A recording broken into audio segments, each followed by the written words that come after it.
Bismillahirrahmanirrahim. Assalamualaikum warahmatullahi wabarakatuh.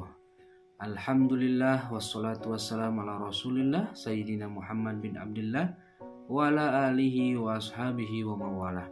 Amma ba'd. Perkenalkan, nama saya Anwar Taufik Rahmat MPD, dosen di Universitas Siliwangi, pengampu mata kuliah Pendidikan Agama Islam. Pada kesempatan ini saya akan menjelaskan Tridharma Perguruan Tinggi, khususnya bidang pendidikan dan pengajaran. Pendidikan agama merupakan salah satu mata kuliah wajib kurikulum sehingga diberikan kepada seluruh mahasiswa di seluruh program studi Universitas Siliwangi. Pendidikan agama Islam atau kami singkat PAI dilaksanakan mengikuti kurikulum yang disusun oleh tim dosen pengembang kurikulum Universitas Siliwangi dengan mempertimbangkan capaian pembelajaran yang disusun oleh tim Subdit PAI pada perguruan tinggi di Kementerian Agama dan juga mempertimbangkan kekhasan kultur akademik di Universitas Siliwangi. Pembelajaran PAI diberikan kepada mahasiswa pada semester 1 atau 2 disesuaikan dengan program studi yang ditentukan oleh bidang akademik universitas. Pembelajaran dilaksanakan dengan menggunakan pendekatan student center learning, artinya pembelajaran diarahkan kepada aktivitas yang berpusat pada mahasiswa. Sesuai spirit kurikulum Merdeka Belajar, Kampus Merdeka, model pembelajaran yang dilaksanakan adalah melalui pembelajaran berbasis konteks, studi kasus, atau proyek. Adapun desain pembelajaran yang kami susun terdiri dari tahap persiapan, pelaksanaan, dan asesmen. Persiapan perkuliahan dilaksanakan dengan menyiapkan RPS dan memberikan stimulus kepada mahasiswa ketika akan melaksanakan pembelajaran melalui pertanyaan pada pertemuan sebelumnya atau pemberian media belajar dalam bentuk poster dan video. Dalam tahap ini, mahasiswa diinstruksikan juga untuk membaca dan membuat peta konsep dari bahan ajar yang ditentukan oleh tim dosen, sehingga mahasiswa masuk kelas tidak dengan wawasan yang kosong terkait materi perkuliahan yang akan dibahas di kelas. Pada tahap kedua, yaitu pelaksanaan perkuliahan, diawali dengan pembukaan, kemudian dilanjutkan dengan membaca Al-Quran secara bersama-sama, dan seterusnya melakukan presensi. Setelah itu, perkuliahan diisi dengan speak up atau presentasi individu oleh mahasiswa yang telah ditunjuk dosen. Dan kemudian diadakan diskusi dengan mahasiswa yang lainnya. Selanjutnya di bagian akhir, dosen memberikan pembahasan dan ulasan terkait materi dan diskusi yang dilakukan oleh mahasiswa, serta menyimpulkan pembahasan materi perkuliahan. Pada bagian akhir, ditutup dengan salam dan doa, serta tidak lupa menyampaikan tugas atau materi untuk perkuliahan selanjutnya. Tidak lupa, mahasiswa sebelum keluar dari kelas diinstruksikan untuk mengisi kuis yang disediakan di Google Form melalui Google Classroom. Itulah barangkali desain pembelajaran yang dilaksanakan dalam mata kuliah Pendidikan Agama Islam yang saya ampu. Selanjutnya, untuk evaluasi atau asesmen perkuliahan disampaikan kepada mahasiswa sebelum perkuliahan berlangsung atau pada kontrak perkuliahan. Yang pertama adalah syarat untuk mendapatkan nilai kehadiran minimal 75% dari 16 pertemuan. Yang kedua adalah tugas yang terdiri dari tugas individu dan kelompok. Yang ketiga adalah nilai aktivitas. Yang keempat adalah nilai UTS, ujian tengah semester, dan terakhir adalah ujian akhir semester. Demikianlah penjelasan kami terkait bidang pengajaran dalam Tridharma Perguruan Tinggi yang kami lakukan dalam mata kuliah Pendidikan Agama Islam. Pada tayangan selanjutnya, kami menghadirkan video proses pembelajaran dalam kelas yang kami lakukan. Pada akhirnya, kami memohon maaf jika ada hal yang kurang berkenan dan juga kami haturkan terima kasih atas perhatiannya. Salam sehat dan semoga Allah senantiasa memberikan rahmat dan keberkahan untuk kita semua. Wallahul muwaffiq ila aqwamit thoriq. Wassalamualaikum warahmatullahi wabarakatuh. Bismillahirrahmanirrahim. Assalamualaikum warahmatullahi wabarakatuh. Waalaikumsalam warahmatullahi wabarakatuh. Bismillah, alhamdulillah, wassalatu wassalamu ala rasulillah, amma ba'd. Alhamdulillah, saudara, hari ini kita bisa ditemukan oleh Allah dalam keadaan sehat walafiat. Mudah-mudahan pertemuan ini membawa keberkahan untuk kita semuanya. Kita bersama dengan membaca surah Al-Fatihah. Al-Fatihah.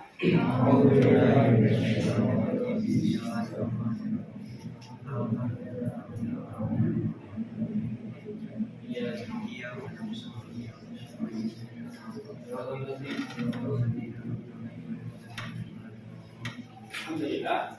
Ya, sebelum memasuki materi seperti yang diskenariokan, seperti yang kita rencanakan, kita membaca Al-Qur'annya. Boleh silakan dibuka Al-Qur'annya. Kita membaca Al-Fatihah sama-sama. Kita bersama-sama saja membacanya. Silakan.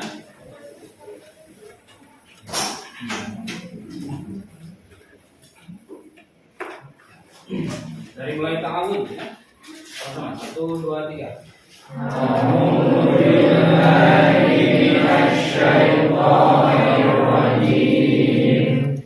Bismillahirrahmanirrahim. Alhamdulillahi rabbil alamin. Ar-Rahmanir Rahim. Maliki yaumiddin. Iyyaka na'budu wa iyyaka nasta'in. Ihdinas siratal mustaqim.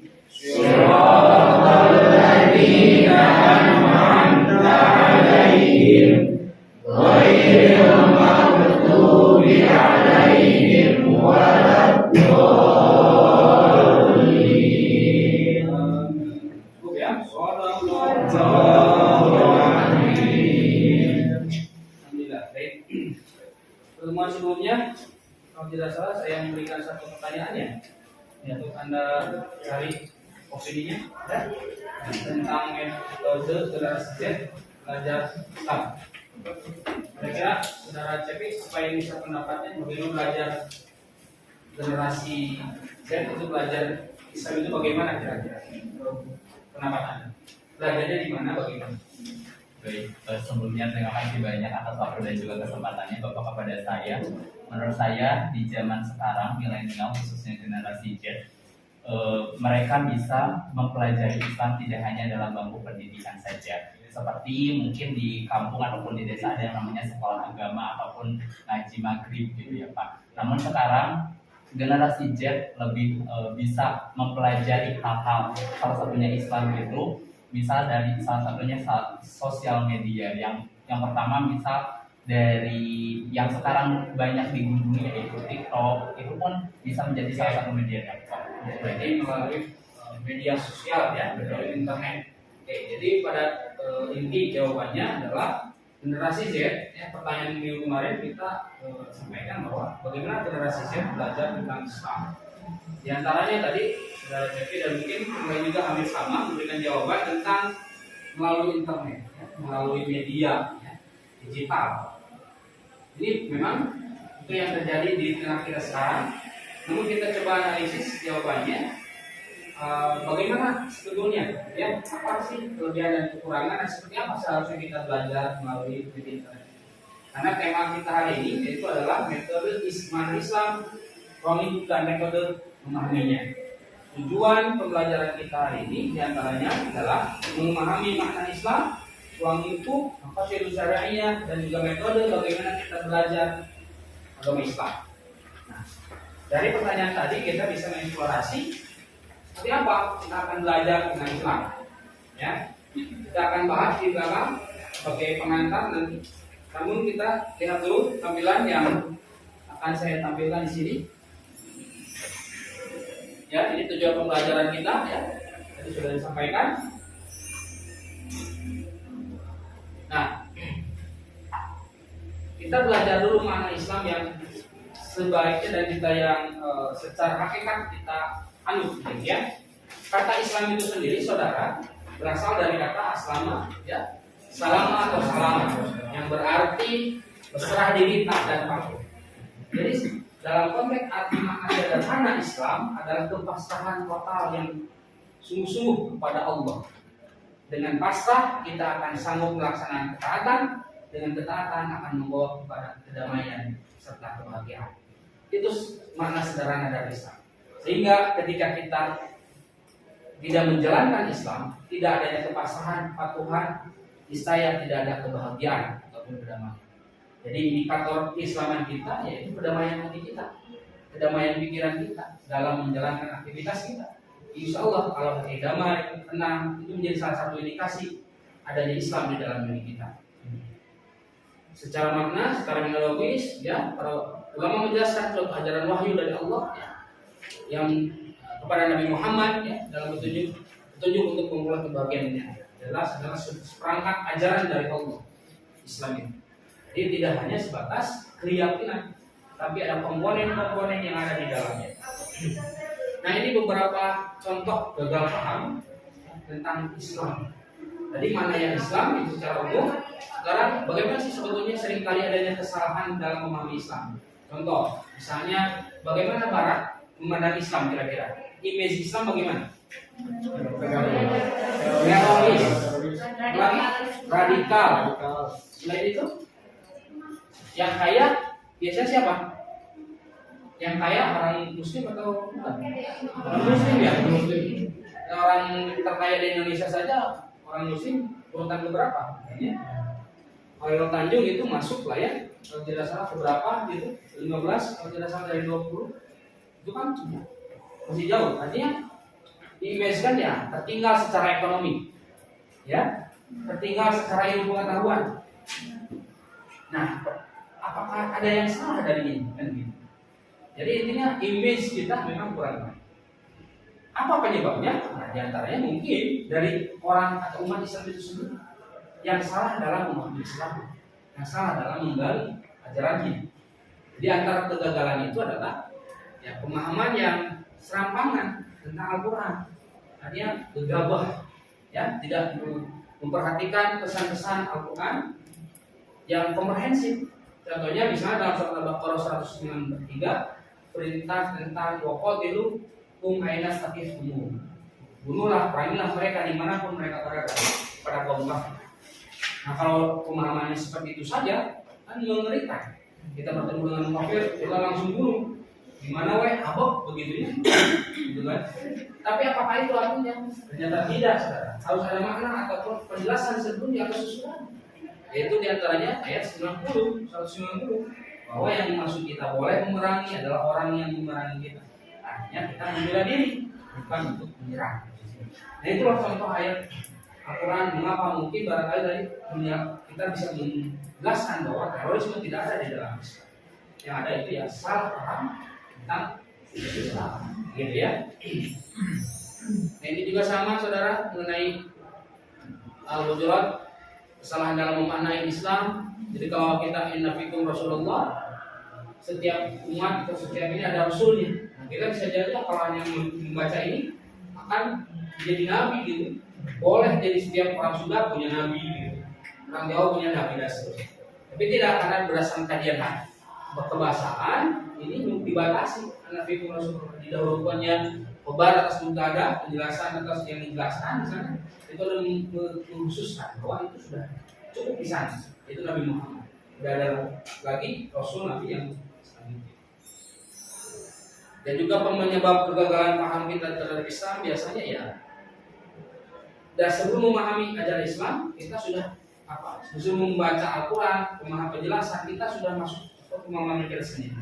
Sehingga yang dipahami adalah keinginan kita sendiri sebetulnya, bukan apa yang kita dapatkan dari apa yang kita baca. Dan juga kurang memahami gaya bahasa Al-Quran. Contohnya seperti tadi. Nah, ini juga dalam konteks mempelajari hadis adanya kesalahan ataupun pesan yang kurang pas. Solu kamar ayat umuni. Solu itu hadis Rasul yang menyatakan bahwa sholatlah kalian sebagaimana kalian melihat aku sholat. Ro'a itu melihat. Ro'a melihat bagaimana aku sholat. Apakah kalian lihat Rasulullah sholat? Tidak. Karena sudah wafat sekian tahun. Kalau begitu maknanya ro'a itu sudah bergeser. dengan makna lain kan begitu. Roa itu jadi meyakini. Sallu kama ra'aitumuni usolli, sholatlah kalian sebagaimana kalian yakin aku sholat. Rasulullah sholat. Jadi kita kalau berbeda dalam konteks praktek ibadahnya, misalnya ini ada yang mengangkat tangan, ada yang tidak kan gitu ya, dalam sholat kita ada yang kunut, ada yang tidak kan, tidak menjadi masalah. Selama ra'aitumuni, selama meyakini bahwa ini adalah sumber dari Rasul. Gitu. Inilah maknanya. Beda dengan soluka sholati, sholatlah kalian seperti aku sholat. Coba bayangkan, mampu tidak kita sholat seperti Rasul? Sulit. Wah, gimana rokaatnya, khusyuknya kan gitu ya. Kita mah Fatihah benar aja udah uyuhan kan gitu ya, udah bimbingan gitu ya. Alhamdulillah mau sholat itu sulit tapi tentu kita harus oke. Karena Islam dalam konteks yang lebih luas bahwa ajaran Islam itu yang diturunkan kepada seluruh manusia Rasul, ya, secara substansi dan akidahnya, tauhidnya, tauhidnya. Tapi secara agama, secara syariat kita menyebutnya Islam itu adalah ajaran Nabi Muhammad. Jadi Nabi Adam itu sebetulnya mengajarkan Islam, mengajarkan tauhid. Ya, hanya syariat yang berbeda. Di ruang lingkup Islam ya ada 3 konsep: akidah, syariah, dan akhlak. Akidah adalah konsep ketuhanan, keyakinan yang ada dalam diri, ibaratnya adalah fondasi. Ya, kalau pohon itu menjadi akar, syariah itu adalah batang pohon, ya, yang menjadi aplikasi, implementasi dari keyakinan. Kita yakin akan adanya Allah. Rasulullah Allah memerintahkan sholat, kita harus sholat. Wujud keyakinan kita kepada Allah. Itulah syariat. Kemudian terwujudlah dalam perilaku ataupun akhlak. Akhlak sebagai buah dari akidah dan syariat, sehingga Rasulullah berkata, Inna ma bu'istu liutammima makarimah. Sesungguhnya aku itu diutus untuk menyempurnakan. Maksudnya kita akhlak itu menjadi apa namanya? Lahiran luar dari diri kita. Kalau akhlaknya buruk bisa jadi ibadah dan akidahnya jelek. Kan gitu. Jadi akhlak itu suatu muara terakhir dari Islam ini. Jadi berakhlaklah yang baik sebagai cerminan seorang muslim. Jadi jangan hanya nggak apa-apa akhlaknya orang lain ini, yang penting sholatnya lancar rajin. Tidak seperti itu, tidak parsial seperti itu Islam. Tapi harus menyeluruh. Akidahnya lurus, syariatnya benar, akhlaknya baik. Itulah muslim sejati, muslim yang baik. Gitu ya. Oke. Selanjutnya.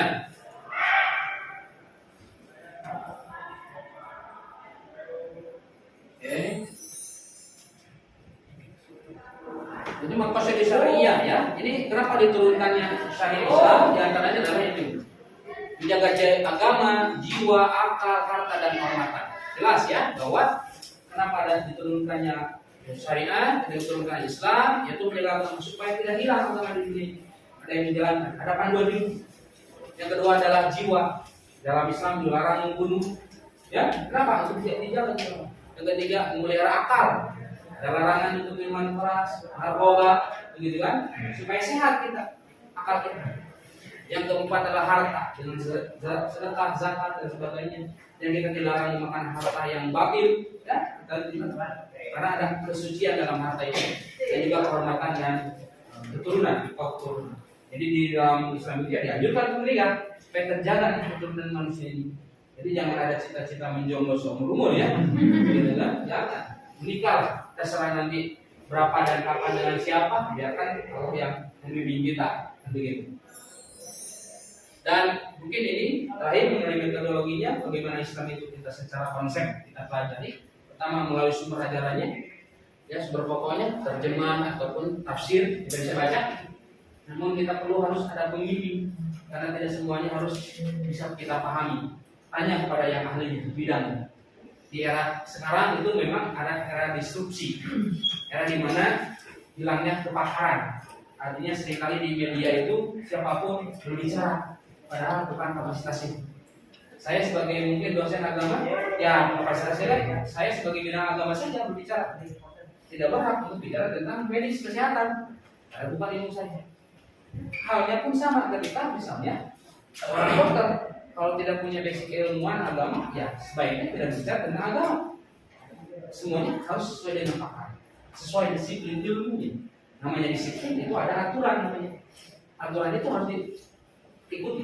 Nah di era ini ada instruksi, bilangnya kepakaran. Semua di media sosial seolah bisa bicara. Itulah yang membuat riuh gaduh di media sosial. Oleh karena itu Anda sebagai mahasiswa harus lebih jeli, lebih memahami bagaimana berinteraksi, menggali informasi di internet, gitu ya, sebagai sumber informasi. Yang kedua adalah kajian historis, ya, kultural, empiris, problem solving. Artinya secara keduniawian, artinya sesuatu yang dekat dengan manusia. Kita bisa pelajari masyarakat, fenomena alam, fakta alam, gitu ya. Dan yang ketiga adalah metode tipologi, perbandingan konsep ajaran Islam. Islam bagaimana, Hindu bagaimana, Buddha bagaimana, secara konsep Tuhannya, Rasulnya, kitab sucinya, kita bisa bandingkan secara keilmuan, ya. Mana nih yang lebih masuk logika kita, masuk yang lebih yakin kita. Ya tentunya insya Allah kita akan mengarah pada ajaran Islam sesuai dengan apa yang kita yakini. Itu barangkali, dan tentunya ada hidayah. Semua upaya kita tidak ada gunanya tanpa ada hidayah dari Allah. Kalau kita ingin terus belajar tapi Allah tidak berikan hidayah iman, sulit juga. Tapi dari hidayah iman, walaupun kita seberapa kali menolaknya, insya Allah datang. Seperti apa? Sayyidina Umar yang sebelum masuk Islam ya sangat membenci perjuangan Nabi karena memecah belah umat katanya, masyarakat kabilahnya. Tapi ketika hidayah datang Allah memberikan hidayah kepada dia. Beliau yang menjadi sahabat atau garda terdepan dalam perjuangan Islam. Itulah Sayyidina Umar bin Khattab. Dan juga tentu ada ikhtiar, ada usaha dalam diri kita mencari ilmu, mencari hidayah gitu. Dan itu barangkali mengenai pembahasan kita mengenai Islam, makna Islam dan metode memahami. Barangkali ada pertanyaan? Silakan, ada pertanyaan? Silakan, sebutkan nama dan pertanyaannya. Nama saya Safar Aziza. Pertanyaan saya, apa perbedaan tauhid? Oke, perbedaan tauhid dan akidah. Ya, pertanyaan yang bagus, terima kasih. Tauhid dan akidah, ya secara substansi pokok bicara tentang teologis, tentang ketuhanan, hampir sama, ya. Namun sedikit berbeda. Kalau akidah itu secara umum cukup luas, keyakinan itu di dalam hati yang kaitannya sangat luas. Imanan, gitu ya, tauhidan itu bagian dari akidah. Nah, kalau tauhid itu lebih spesifik. Tauhid itu lawannya dari musyrik atau syirik. Tauhid itu mengesahkan, meniadakan segala sesuatu selain Allah. Itu tauhid Allah. Nah, ketika datang sesuatu selain Allah itu syirik, menduakan, gitu kan? Tentunya kalau menduakan kan tidak enak kan ya, menduakan, gitu kan? Nah, itulah syirik, itu tahu. Kalau akidah itu luas keyakinan, konsep secara umum general itu akidah, di dalamnya adalah tauhid. Nah, semua kita harus memiliki akidah yang kuat, diantaranya di dalamnya adalah tauhid. Seringkali kita yakin, tapi bisa saja ada syirik. Jadi kita percaya pada Allah, tapi pada satu waktu seringkali kita juga percaya adanya selain Allah. Misalnya, ya mungkin ramalan-ramalan, ya zodiak kita percaya, gitu kan? Lima begini, coba begitu. Padahal tidak ada kaitannya dengan keimanan kita. Cuma hanya ya angan-angan ataupun ya apa begitu ya kita percaya. Nah, itu kan kita hindari karena bisa jadi menjadi syirik. Ya. Itu barangkali ya. Oke, untuk pembelajaran kita hari ini saya rasa cukup. Nah, untuk di akhir kita simpulkan bahwa Islam merupakan ajaran yang Allah turunkan untuk kehidupan manusia mendapatkan kebahagiaan karena sesuai dengan fitrah penciptaannya. Maka dari itu kita senantiasa harus sadar dan semangat dalam menjalankan ajaran Islam agar kita mendapatkan hidayah nikmat Allah di kebahagiaan dunia dan akhirat. Dalam proses mencarinya kita harus tetap waspada untuk mendapatkan ilmu tentang Islam karena di tengah era digital sekarang, era yang sangat mudah kita mengakses informasi, namun juga sangat mudah terjerumus pada informasi yang tidak benar, hoax dan lain sebagainya. Karena itu kita harus waspada supaya mendapatkan pemahaman Islam yang lurus. Itu saja mungkin kesimpulannya yang kita bisa ambil pada pertemuan ini. Untuk bagian akhir, silakan nanti Anda bisa mengakses kuis ya, dan juga platform yang sudah disediakan untuk menjawab kuis pada pertemuan kita kali ini. Salah satu untuk hari ini kita akhiri dengan membaca hamdalah bersama. Dan doa majlis subhanakallahumma rabbana wa bihamdika. Sekian, terima kasih. Wassalamualaikum warahmatullahi wabarakatuh. Waalaikumsalam warahmatullahi wabarakatuh.